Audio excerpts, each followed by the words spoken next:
से बिलोंग करते हैं। आप लोग समझ सकते हो, जो जो लोग प्रयागराज से होंगे तो उन लोगों को पता होगा। और देख सकते हो अभी हम लोग चाउमीन खा रहे हैं। इधर देखो हम भी खा रहे हैं, मेरे बच्चे मंचूरियन है। अच्छा हाँ सॉरी मंचूरियन है।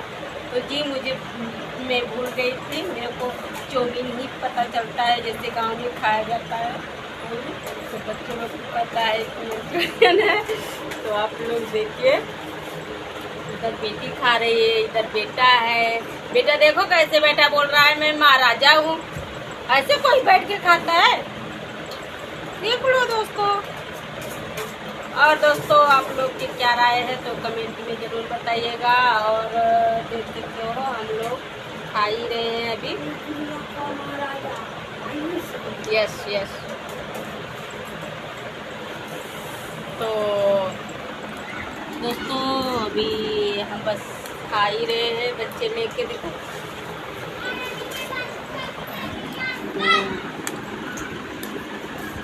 यहाँ तो चाउमीन मिलता नहीं, खाली बस मंचूरियन खाओ, वड़ा पाव खाओ, समोसा खाओ। तो मुझे समोसा वड़ा पाव जमता ही नहीं है।